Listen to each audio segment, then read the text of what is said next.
네, 안녕하세요. 주도현입니다. 자, 오늘도 리플 같이 한번 살펴보려고 하는데요.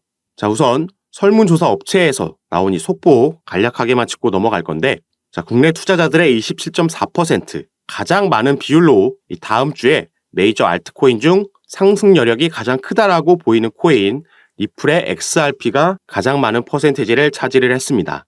자, 최근 반가운 상승력을 보여준 이후에 며칠 연속으로 조정을 받고 있는데, 그럼에도 우리 국내 투자자들은 다음 주에는 리플의 상승 여력이 가장 크다라고 보고 있는 거죠. 그렇다라는 건 지금 이렇게 조정을 받고 있는 건 첫 번째로는 일단 최근 보여준 상승에 따른 개인들의 차익 실현 물량을 소화하고 있다라고 볼 수 있는 거고, 두 번째로는 지금 소화하고 있는 이 악재가 단기적인 악재라고 판단을 하고 있는 겁니다. 그래서 최근 시장이 어느 정도 불장의 모습을 하루 이틀간 보여줬을 때 리플만 추가 조정을 받았었는데, 이건 당연히 리플의 개별적인 이슈 때문에 이렇게 조정을 받았다는 거고, 그래도 그 부분이 오래 가지는 않을 거라는 거죠. 그리고 리플 같은 경우에는 일단 가장 이 XRP 시세에 영향을 크게 주는 요소, 이 소송 관련 이슈가 있고, 또 IPO, 이 기업 공개 이슈도 있죠. 일각에서는 IPO를 앞두고 브래드 갈링하우스, 이 리플의 CEO가 본인이 보유하고 있는 물량을 소각시킬 수도 있다.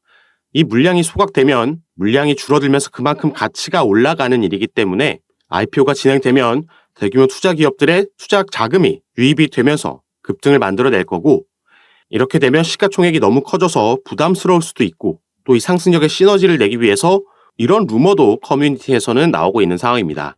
그래서 일단 오늘 영상에서는 리플의 최근 소식들, 이 단기 악재는 어떤 건지, 그리고 소송과 이 IPO 관련해서는 현재 어떤 상황이 진행되고 있는지 같이 한번 살펴보도록 하겠습니다.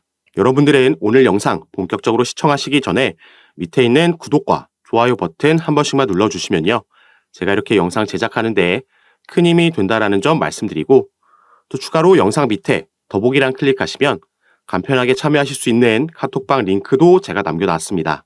들어오시면 리플뿐만 아니라 코인 시장 전체에 영향을 줄 수 있을 만한 이슈와 정보들, 그 뉴스들 가장 빠르게 공유해드리고 있고, 또 여러분들께서 보유하고 계신 코인들의 평균 단가와 또 비중은 어떻게 나눠서 투자하고 계신지, 이 포트폴리오 구성 어떻게 하고 계신지 보고 제가 현재 여러분들 상황에 맞게 개별적으로 전략 타점도 잡아드리면서 도움드리고 있는 소통방이니까요. 이런 부분 받아보시면서 함께 투자하실 수 있는 공간이니까 여기에도 한 번씩 관심 가져주시고 확인해 주시면 감사하겠습니다.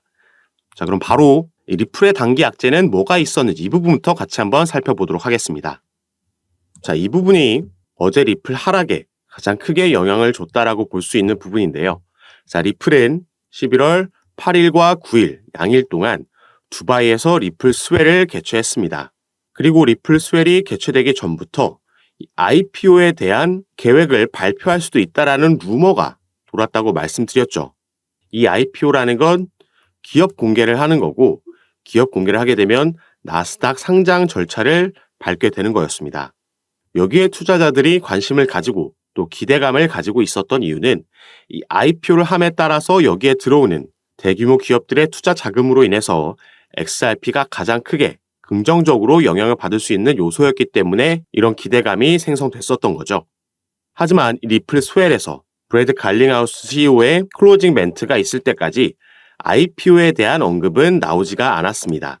그렇기 때문에 여기에 대한 실망 매물이 쏟아졌다라고 볼 수 있겠는데요. 자, 이전에는 리플의 연례 행사인 이 스웰에서 굵직굵직한 호재 소식들을 발표해 주면서 꽤 높은 확률로 리플 스웰 때는 XRP 가격이 상승하는 모습을 보여줬었습니다. 하지만 이번 스웰에서는 여기에 대한 기대감이 너무 컸기 때문에 다른 사업 분야에서의 계획이나 발표에 리플의 XRP가 상방으로는 반응하지 않은 걸 우리가 확인할 수 있었습니다. 일단 이번 스웰에서는 리플렛이 리플 페이먼트로 업그레이드 됐다라는 발표가 있었고요. 두 번째로는 아프리카 지역의 파트너십 발표, 그래서 사업 용역 확장에 대한 발표가 있었습니다. 그리고 제가 이번 리플 스웰에서 IPO 관련 얘기는 나오기 힘들 거다라고 여러 번 최근 영상에서 반복적으로 말씀을 드렸습니다. 이 IPO를 리플이 준비하고 있지 않다라는 게 아니라 현실적으로 물리적인 시간이 부족하기 때문에 이번 스웰에서는 발표할 수 없을 거라고 말씀을 드렸었죠. 자, 리플이 IPO를 공식적으로 발표하기 위해서는 이 소송 리스크에서 먼저 자유로워져야 된다라고 말씀을 드리겠습니다. 물론 비공식적으로는 이미 IPO, 나스닥 상장을 준비하고 있죠. 올해 4월에 뉴욕에서 비공개 로드쇼를 개최했고 당시에 대규모 투자 기업들이 전부 참석했다라고 전달해 드렸습니다. 그리고 최근 공식 홈페이지를 통해서 이 주주 커뮤니케이션 매니저를 채용한다라는 공고를 올리면서 확실히 여기에 대한 준비는 하고 있다라고 말씀을 드렸지만 일단 이 소송 자체가 마무리되는 게 선결 과제라고 말씀을 드렸고 이 소송이 현재 상황으로는 약시 재판이 끝났고 SEC에서 중간 항소 요청을 했지만 이게 기각을 당했죠. 그렇기 때문에 정식 재판으로 내년 4월로 지금 예정이 되어 있습니다. 자, 그런데도 이번 스웰에서 IPO 발표가 있을 거라는 그 기대감이 생겨난 이유는 이 소송이 빠르게 종료될 수도 있다라는 그리고 그 방법은 바로 합의로 인해서 마무리될 수 있다라는 그 증거와 정황이 포착됐기 때문이죠.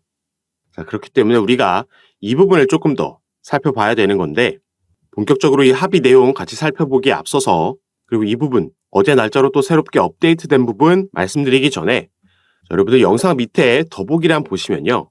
제가 간편하게 참여하실 수 있는 카톡방 링크를 남겨놨습니다. 링크 통해 들어오시면 리플뿐만 아니라 코인 시장에 영향을 줄 수 있을 만한 뉴스와 정보들 가장 빠르게 제가 카톡방에서 공유해드리고 있고요. 또 여러분들께서 보유하고 계신 코인들의 평균 단가 그리고 비중은 어떻게 나눠서 투자하고 계신지 이 포트폴리오 구성을 보고 현재 여러분들 상황에 맞게 개별적으로 전략과 타점을 잡아드리고 있습니다. 그래서 이런 부분 받아보시면서 여러분들 투자 판단에 참고하시면서 함께 투자하실 수 있는 공간이니까요. 그리고 전부 무료로 운영하고 있는 카톡방이니까 여기에도 한 번씩 관심 가져주시고 확인해 주시면 감사하겠습니다. 자, 그럼 이 합의 관련된 소식 이어서 설명해 드릴 건데요. 제가 최근에 이런 소식을 전달해 드렸습니다. SEC가 항복했다. 바로 이 부분이 현재 리플이 소송을 벌이고 있는 이 SEC 미국의 증권거래위원회에서 리플사뿐만 아니라 리플의 경영진과도 개별적으로 소송을 진행하고 있었는데 자, 이 경영진에 대한 소송을 취하하겠다라는 입장을 밝혔었죠. 그리고 여기에 대해서 이 소송을 관장하고 있는 토레스 판사가 자, 이와 같이 공식 문건을 통해서 granted, 승인을 했습니다. 그리고 이 승인한 문서에 보시면 이 11월 9일이라는 날짜가 나와 있죠. 이 11월 9일이라는 날에 이 양측이 브리핑 스케줄을 제출하라는 내용이 들어가 있는 겁니다. 그리고 이 날짜는 토레스 판사가 임의로 지정한 날짜가 아니라 SEC에서 먼저 제안한 날짜입니다. 그래서 이 부분 오늘 같이 한번 살펴볼 건데요. 자, 여기에 보시면 이 SEC가 현재 이 소송을 관장하고 있는 아날리스 토레스 판사에게 공식 서한을 통해서 이 리플 경영진에 대한 소송 취하 의사를 밝혔습니다. 그리고 그 공식 서한 안에 바로 이런 내용이 들어 있었기 때문에 지금 합의에 대한 가능성이 다시 얘기가 나오고 있는 건데요. 자, 여기에 보시면 The SEC and Ripple intend to meet and confer on a potential briefing schedule with respect to the pending issue in the case. 자, SEC는 지금 리플과 만나서 현재 보류되고 있는 이슈에 대해서 이 사건에서 보류되고 있는 이슈에 대해서 그 가능한 스케줄을 지금 잡고 싶어 합니다. 자, 이들이 여기서 논의하고 싶어 하는 거는 proper against Ripple for its Section 5 violations, 증권법 제5조를 위반한 것에 대해서 with respect to its institutional sales of XRP, 기관에게 판매한 XRP에 대해서 논의를 하고 싶어 하고요. 이 11월 9일까지 정확하게 날짜를 지정해 놨죠. 이때까지 법원에 논의 일정을 제안을 하거나 아니면 양측이 동의할 수 없을 시에는 법원의 브리핑 일정을 요청하겠다. 이런 내용이 이 공식 서한 안에 담겨 있었다라는 겁니다.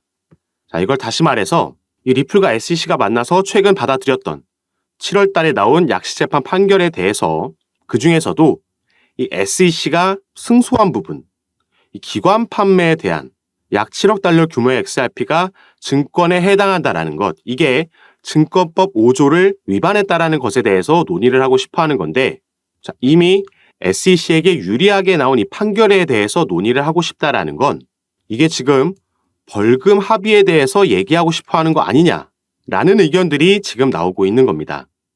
자, 그래서 사실 여기에 대해서 조금 긍정 회로를 우리가 돌려봤을 때 합의를 하면 SEC에게 득이 되는 건 뭘까요? 자, SEC는 지금 리플과의 소송에서만 연패를 일단 기록하고 있죠.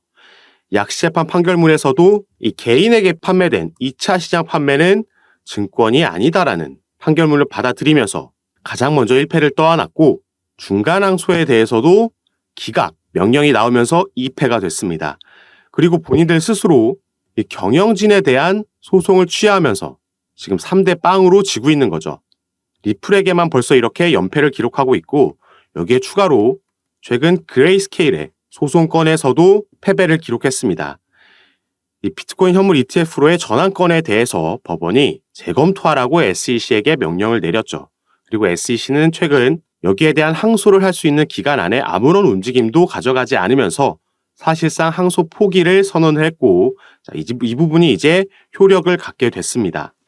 자, 그럼 이런 상황에서 SEC가 만약에 벌금 합의를 하게 된다라면은 적어도 기관 투자자들에게 판매된 건 증권이다라는 판례를 만들 수 있으면서 추가 망신을 피할 수 있게 되는 거죠. 그리고 뭐 리플이 득을 볼 수 있는 건 너무나도 명확합니다. 여기에 대한 벌금은 지불하더라도 일단 이 소송 리스크라는 그동안 계속해서 XRP의 발목을 잡았던 가장 큰 리스크에서 해소되면서 이 부분이 해결되면 전부터 꾸준히 말씀드렸던 기업 공개, IPO가 본격적으로 진행이 될 수 있겠다. 그러면서 대규모 투자 자금, 나스닥으로 상장되는 기업이 되면서 엄청난 상승 모멘텀을 경험할 수가 있을 겁니다. 그리고 이전에도 제가 한번 합의에 대한 가능성을 언급하면서 보여드렸던 게 바로 이 아날리스 토레스 판사가 내린 중간항소 기각에 대한 이 명령서였습니다. 그래서 이 부분 가장 마지막 장에 밑으로 내려서 함께 보시면요. 자, 가장 마지막 장의 마지막 줄을 살펴보시면 shall meet in person for at least 1 hour to discuss settlement of this matter. 자, in person으로 만나라, 대면에서 만나라는 거고요. 논의하라는 거죠. 그리고 시간까지 구체적으로 적어도 최소한 1시간 이상 만나서 뭐에 대해서 얘기하냐? 합의에 대해서 얘기하라고 토레스 판사가 이 법원에서 직접 제안을 했다라고 말씀드렸습니다. 그리고 그 시기 같은 경우에는 prior to the final pre-trial conference, 이 마지막 컨퍼런스 전에, 이 마지막 컨퍼런스는 final pre-trial conference는 4월 16일 오후 2시라고 스케줄이 정해져 있죠. 그래서 이 전에 만나서 최소한 1시간 이상 만나서 합의에 대해서 얘기하라는 명령이 있었던 겁니다. 그래서 이 중간항소 기각 명령이 내려왔을 때 이 공식 서한을 보고 제가 이렇게 구체적인 데드라인까지 정해져 있는 거였기 때문에 자, 이전에 이들이 만나서 합의할 가능성이 있다. 하지만 이게 당장 올해 안에 일어나기는 힘들다라고 보였고 그래서 내년 1분기 말에서 2분기가 시작되자마자는 여기에 대한 기대감이 또 한번 형성될 수 있겠다라고 말씀드렸는데 이번에 SEC가 경영진에 대한 소송을 취하면서 또 한번 같은 맥락에서의 흐름이 나왔기 때문에 오늘 여러분들께 영상을 통해서 공유해 드리려고 이렇게 가지고 왔습니다. 자, 그리고 어제 날짜로 이렇게 제임스 필란이라는 친리플 변호사의 개인 트위터 계정에 리플이 법원에 보낸 공식 서한이 업로드가 됐습니다. 자, 그래서 SEC가 제시했던 그 데드라인 기준에 맞춰서 딱 제출을 했는데 자, 여기서 언제 만나서 이 벌금에 대한 얘기를 할 거냐 구체적인 날짜가 정해지진 않았습니다. 이 내용을 보시면 리플은 SEC 측에 30일 내로 먼저 그 스케줄 구체적인 날짜를 제시하라고 얘기를 했고요. 그러면 리플이 여기에 대해서 30일 내로 답변을 내놓겠다라고 얘기를 한 겁니다. 그래서 이제는 다시 바톤이 SEC 측으로 넘어갔다라고 보면 되겠죠. 그리고 당연히 SEC가 제출한 날짜에 대해서도 이 업데이트 되는 대로 가장 빠르게 카톡방에서 제가 공유해 드릴 거고요. 우리는 이제 이 900원이 깨진 시점에서 앞으로의 전망을 예상해 보면서 또다시 매매 진행을 하면 되겠죠. 그래서 마지막으로는 리플의 차트 분석 간략하게만 하고 영상 마무리하도록 하겠습니다. 이 영국의 크립토 인사이트라는 이 차티스트의 차트 분석을 하나 가지고 왔는데요. 자, 이 부분 보시면 리플 XRP의 주봉 차트입니다. 자, 전에도 제가 말씀드렸듯이 리플은 우리가 리또속이라고 하면서 계속 안 오르는 것 같지만 실제로 이펙트를 바라봤을 때 계속해서 이 저점을 높여가는 움직임을 가져가고 있습니다. 저점을 높여가고 있다는 건 우상향하고 있다는 거죠. 그리고 여기서 긍정적인 신호가 하나 더 포착된 건 바로 이 밑에 RSI 부분, 여기서의 골든 크로스가 나와줬다는 겁니다. 그렇기 때문에 이 크립토 인사이트라는 차티스트는 16일 내에 이 XRP가 비교적 큰 폭의 상승을 보여줄 것으로 예상한다라고 이런 차트를 공유한 거고 이 XRP가 주봉으로 봤을 때 이 RSI에서 골든 크로스가 나온 건 지난 7월이 마지막입니다. 자, 당시에 1,000원을 넘게 상승력을 만들어내면서 연중 최고치를 갈아치웠었죠.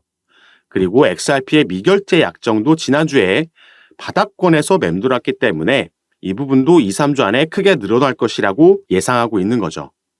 그래서 어차피 우리가 리플이라는 종목을 정말 단기로 가져갈 게 아니라면 이렇게 기술적인 분석들도 받아보시고 또 개별적으로 나오는 차트 외의 이슈들, 이 소송 관련해서, IPO 관련해서 그리고 이 사업 분야, CBDC 관련해서도 새롭게 나오는 소식들 가장 빠르게 받아보시면서 투자하시는 걸 추천드리겠고요. 이런 부분 제가 전부 카톡방에서 공유해드리고 있습니다. 그리고 당연히 이 카톡방은 무료로 운영하고 있는 거니까 이 부분 안심하시고 여러분들은 위에 보이시는 제 전화번호 010-6531-7908번 제 전화번호로 숫자 7이라고만 문자로 보내주시면요. 제가 이 문자를 확인하는 대로 순차적으로 연락드려서 카톡방 초대를 도와드릴 겁니다. 그리고 문자 전송이 힘드신 분들은 영상 밑에 더보기란에 간편하게 참여하실 수 있게 제가 링크로도 남겨놨으니까 이 부분 통해서도 들어오셔서 제가 어떻게 여러분들께 도움 드리는지 직접 확인해 보시고 판단해 보시기 바라겠습니다.